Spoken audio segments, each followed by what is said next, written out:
Hey welcome back to ICT. আমরা গত লেকচারে আলোচনা করেছিলাম অধিবর্ষ নির্ণয়ের অ্যালগরিদম ফ্লোচার্ট। আজকে আমরা দেখব জোড় বেজোড় সংখ্যা নির্ণয়ের অ্যালগরিদম ও ফ্লোচার্ট। দেখো, একটি সংখ্যা জোড় হবে নাকি বেজোড় হবে এটা আমরা কিভাবে নির্ণয় করব।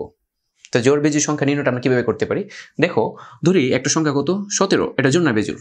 আমরা কি করে বুঝবো?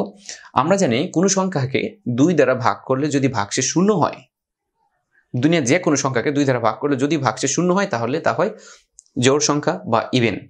আর যদি ভাগশেষ 0 না হয়ে 1 হয় তাহলে তা হয় কি বেজোড় বা অড নাম্বার। দেখো, তার মানে এখানে লজিকটা হচ্ছে 17কে আমরা যদি 2 দ্বারা ভাগ করি তাহলে কি পাবো? 8 দুগুণে 16, ভাগশেষ কত থাকতেছে 1, ভাগশেষ কিন্তু, তাই না? তার মানে ভাগশেষটা চেক করলে আমরা বুঝতে পারবো এটা কি ইভেন নাকি অড। ক্লিয়ার? তার ভাগশেষ তোমাকে দিবে বা ভাগশেষ অ্যান্সারটা চেক করতে পারে কে? রিমাইন্ডার নামক প্রতীক ব্যবহার করে। এটা কি ছিল? তার নাম্বার, মানে n ধরলাম। ওকে, তার মানে এই সংখ্যাটাকে যদি আমরা 2 দ্বারা ভাগ করি, তার মানে n কে যদি আমরা 2 দ্বারা ভাগ করে যদি ভাগশেষটা নেই, তার মানে ভাগশেষ দেখাইতে পারবে এই প্রতীকে। ঠিক আছে? তার মানে ইউজার যে সংখ্যাটা দিবে এটাকে যদি 2 দ্বারা ভাগ করলে যদি ভাগশেষ 0 হয় তাহলে দিস ইজ ইভেন, আর যদি 0 না হয় তাহলে কি দিস ইজ অড। ওকে, এখন দেখো এটা তার মানে কি, দেখো এটাকে ভাগ করলে ভাগশেষ কি 0 হচ্ছে না, ভাগশেষ কত 1, তার মানে কি এটা একটা অড নাম্বার, মানে বেজোড় সংখ্যা। আবার ধরো যে তুমি এখানে যদি 16 থাকতো তাহলে n সমান যদি 16 হতো তাহলে কি এটা কি হয়ে যেত 0। তার মানে কি আমার প্রোগ্রাম বলে দিবে যেহেতু এটাকে 2 দ্বারা ভাগ করলে ভাগশেষ 0 হচ্ছে, তার মানে কি দিস ইজ ইভেন, মানে এটা জোড় সংখ্যা। ঠিক আছে, এই দেখো আসলে কিন্তু 16 জোড় সংখ্যা। এখন এটা ফ্লোচার্টটা কেমন হবে দেখো। এটা ফ্লোচার্টের জন্য প্রথমে আমরা কি লিখবো? স্টার্ট, তারপর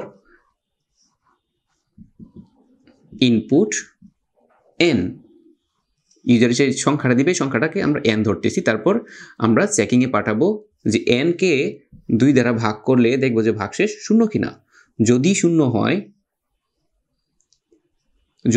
হয় তাহলে আমরা বলে দিব যে প্রিন্ট কি লিপিয়ার। যদি এটা 0 না হয়, যদি যেমন এটার মতো যদি হয় 17-এর মতো ভাগশেষ যদি 1 থাকে তাহলে আমরা বলে দিব কম্পিউটারকে প্রিন্ট করে দাও। কি প্রিন্ট করে দাও? Print odd number. তখন আমার কম্পিউটার প্রিন্ট করে দেখাবে এটা বিজোড় সংখ্যা।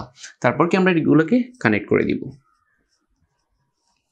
তোমার ফ্লোচার্ট ক্লোজড। ওকে, এই ছিল জোড় বেজোড় সংখ্যা নির্ণয়ের ফ্লোচার্ট। তোর অ্যালগরিদমটা কেমন হবে চলো আমরা অ্যালগরিদমটা দেখে আসি। এটা অ্যালগরিদমের জন্য এটাকে ফুললি লিখে যাবে অধিবর্ষ নির্ণয়ের অ্যালগরিদমের মতোই, এটা কি একেবারে ইজি। তো পজিটিভ নেগেটিভ সংখ্যা যা ইচ্ছা তাই বলুক না কেন, তোমরা জাস্ট আগে বের করবে কোন লজিকটা আমরা টার্গেট করব, কোন লজিকের জন্য ইহা সত্য হতে পারে। তো দেখো, 1 নাম্বার কি হচ্ছে? Start, second step input. দেখো এটা থার্ড কি লিখা? যদি এটা হয়, যদি মানে ইফ n/2 = 0, এটা যদি হয়, এই শর্ত যদি এটা হয়, এটার মানে কি ইয়েস, আর কি আছে নো আছে, ইভেন নাম্বার। এই শর্তের আন্ডারে দুইটা ছিল, মানে ইফ n রিমাইন্ডার 2 = 0, তাহলে আমরা বলবো যদি ইয়েস হয় তাহলে প্রিন্ট ইভেন নাম্বার, আর যদি নো হয়, এই সিদ্ধান্ত যদি নো হয় তাহলে আমরা কি পরবর্তী ধাপে অটোমেটিক চলে যাবে। তার মানে এখানে লিখে দিব প্রিন্ট নট, সরি আমরা লিখে দিব প্রিন্ট অড নাম্বার। ওকে, তার মানে এটা যদি ইয়েস হয় তাহলে এটা মানবে, আর নো হলে কি প্রোগ্রাম এখানে চলে আসতেছে অটোমেটিক। তারপরে আমরা 5 নাম্বার কি লিখবো? স্টপ। তার মানে এখানে যে লিখছিলাম ইয়েস প্রিন্ট ইভেন নাম্বার, তাহলে এখানে তোমাকে লিখে দিতে হবে এন্ড গো টু স্টেপ 5। ওকে, তাহলে এটা হচ্ছে জোড় বেজোড় সংখ্যা নির্ণয়ের ফ্লোচার্ট, আর এটা হলো কি অ্যালগরিদম। ক্লিয়ার? তার মানে এই সিস্টেমে আমরা যে কোনো সংখ্যাকেই চেক করতে পারি। এখন তুমি যে কোনো সংখ্যা দাও এটা ফলো করবে। আশা করি জোড় বেজোড় সংখ্যা, অধিবর্ষ নির্ণয়, ছোট নয় বড় নয়, এইসব সংখ্যা নির্ণয়ের অ্যালগরিদম ফ্লোচার্ট তোমাদের কোনো সমস্যা হবে না। যখন আমরা সি প্রোগ্রাম রচনা করব তখন কিন্তু এই ফ্লোচার্টই তোমাকে সাহায্য করবে। ঠিক আছে? ওকে, দেখা হচ্ছে পরবর্তী কোনো ভিডিওতে। টাটা।